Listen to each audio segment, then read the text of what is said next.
kulit seandainya dipotong-potong, kemudian masing-masing dapat mungkin ukurannya apa namanya, ya mungkin selebar ini, kemudian umumnya tidak bisa untuk mengolah, memanfaatkan, sehingga akhirnya dibuang begitu ya. Nah, maka ya sebaiknya diberikan utuh kepada orang tertentu gitu ya. Sehingga apa? Dia bisa memanfaatkannya, yang bisa mengolahnya, daripada dipotong-potong kemudian dibuang oleh yang mendapatkan. Ini solusi pertama. Solusi yang kedua, ini juga diperbolehkan oleh banyak imam madhab, di antaranya Imam Syafi'i, kemudian Imam Hanafi. Kulit boleh dijual, kemudian dibelikan apa? Daging atau kambing, seandainya memungkinkan untuk membeli seekor kambing. Kalau misalnya di masjid ini berkurban 10 sapi, satu kulit sapi harganya 500.000 kali 10 5 juta, masih bisa dapat kambing, belikan kambing. Nah, dalam beberapa pendapat imam madhab boleh, termasuk Majelis Tarjih Muhammadiyah memperbolehkan.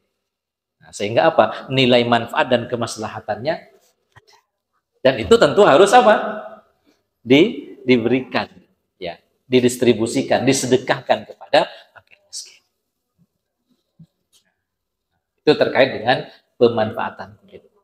Adapun sahibul kurban, sedikit pun nggak boleh menjual dari kulit dan daging, ya, untuk kepentingan pribadinya, itu nggak boleh. Bolehnya itu dijual untuk disedekahkan kepada fakir miskin. Bolehnya seperti itu.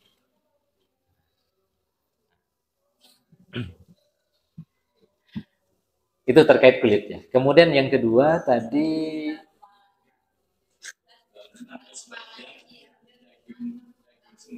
oh ya, oleh panitia, atau barangkali sohibul kurban ngambil kepalanya, Bu, ya, ngambil kepalanya. Baik, terkait dengan pembagian daging kurban, ini masalah ijtihadiyah, ya. Persentase pembagian daging kurban itu masalah ijtihadiyah.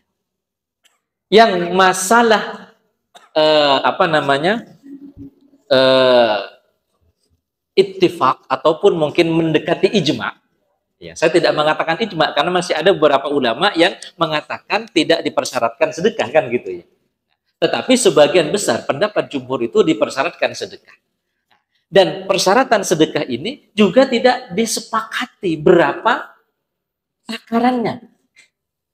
Bahkan dalam mazhab Syafi'i, ya, dalam mazhab Syafi'i, dalam kitab Al-Majmu' yang saya jelaskan tadi, yang penting sudah layak disebut sedekah, itu sudah sah kurban. Berapa itu? 1 kilo sudah layak disebut sedekah? Berarti sudah sah. Artinya apa? Selebihnya itu miliknya sahibul kurban. Bahkan Al-Imam Al-Buhuti, ya, seorang ulama mazhab Hambali, mengatakan minimal ukuran 1 uqiyah katanya. Berapa itu 1 uqiyah? 200-an gram atau 2 onan. Anggaplah dibulatkan jadi 2,5 on atau 1/4 kilo. Itu sudah sah kurbannya. Ini kata Imam Al-Buhuti. Maka jemaah sekalian, kembali kepada pertanyaan, bagaimana panitia ngambil? Kalau itu mendapat izin dari sohibul kurban, boleh nggak? Ya aman lah gitu. Kuncinya di sohibul kurban. Dihalalkan dulu. Maka sohibul kurban harus tahu teknis pembagiannya seperti apa. Disepakati tidak? Kalau disepakati, jadi. Jadi yang paling berhak itu sebenarnya apa? Sohibul kurban, untuk memanfaatkan daging tersebut. Maka kalau panitia bersepakat dengan sohibul kurban, nanti setelah nyembelih diambil untuk dimasak bareng-bareng. Boleh nggak? Ya, boleh lah. Sohibul kurbannya menyepakati. Dia yang punya. Kan nanti sebagian juga disedekahkan. Ya kan? Ya sah kurbannya. Gitu. Jadi ukuran 1/3 itu bukan qat'i, itu adalah ijtihadiyah. Dan itu pun kalau kita membaca pendapat-pendapat para ulama itu juga tidak harus saklek begitu. Tidak harus saklek seperti itu.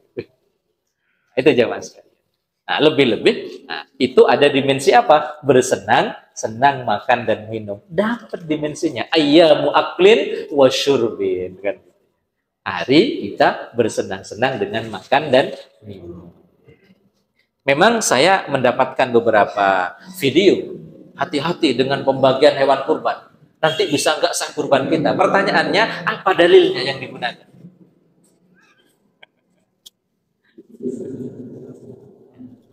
Menjadi tidak sah itu dalam pendapat jumhur kalau semuanya diambil oleh sahibul kurban. Nggak ada yang disedekahkan. Nah, itu bisa nggak sah. Meskipun ada sebagian kecil mengatakan tetap sah. Kan? Nah, yang penting jemaah sekalian, hal-hal yang sifatnya mahdhah itu tidak dilanggar. Seperti ketentuan waktu penyembelihan, kondisi hewannya, cara menyembelihnya, kan begitu ya. Kemudian tidak ada cacat-cacat yang disebutkan oleh Nabi dalam hewan kurban. Ketentuan usia sudah memenuhi persyaratan karena kata Nabi, la tadbahu illa musinna. Jangan kau potong tuh hewan kurban kecuali yang sudah cukup umur. Apa indikator cukup umur? Pertama, dalam pendapat para ulama, ya, dan ini sudah menjadi ittifaq seakan-akan mungkin sudah ijma barangkali ya. Nah, karena di beberapa keterangan sama begitu ya. Kalau onta itu 5 tahun, ya, sapi itu 2 tahun, kambing itu 1 tahun. Kalau kambing kibas itu bisa 6 bulan. Seperti itu. Dan itu ada penjelasannya dari Nabi secara detail. Ini juga tidak boleh dilanggar. Jadi hal-hal yang dilarang nggak boleh dilanggar. Nah, adapun yang tidak ada ketentuannya berarti bisa kita lakukan. Allah alam seperti itu. Ya.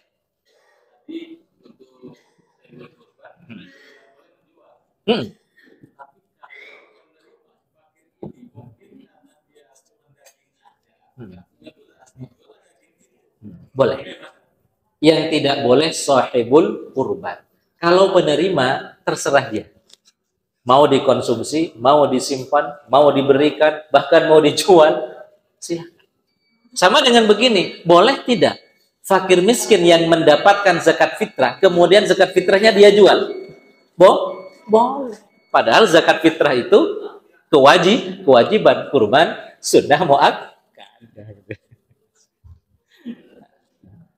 Dan itu jemaah sekalian, menurut beberapa temuan dari guru-guru kita yang pernah lama di Saudi Arabia itu, karena di Saudi Arabia itu kan kebijakan, ya, aturan dari pemerintah itu bahwa zakat fitrah harus makanan pokok, nggak boleh diganti dengan real atau uang. Sehingga apa? Fakir miskin di sana yang kebutuhan makanan pokoknya sudah terpenuhi, akhirnya apa? Menjual. Dan ternyata di situ sudah banyak penadahnya katanya. Nah, penadah itu membeli dengan harga yang murah. Maka Imam Hanafi itu sudah memprediksi, memperkirakan bahwa suatu saat ini tingkat taraf kehidupan orang miskin akan meningkat. Ya kan? Nah, sehingga orang miskin mungkin kebutuhan hariannya sudah tercukupi. Nah, sehingga ketika ia dapat zakat fitrah akan dijual kan begitu untuk menutupi kebutuhan yang lain kan seperti itu. Makanya Imam Hanafi berijtihad boleh zakat fitrah dengan uang. Allah a'lam bishawab. Cukup. Ya. Baik, saya kira demikian kajian kita. Mudah-mudahan apa yang kita kaji menambah wawasan kita dan mudah-mudahan kita semua diberi kemampuan oleh Allah Subhanahu wa taala untuk melaksanakan ibadah kurban. هبت كالريح قوية جبت كالنار كالنار مضية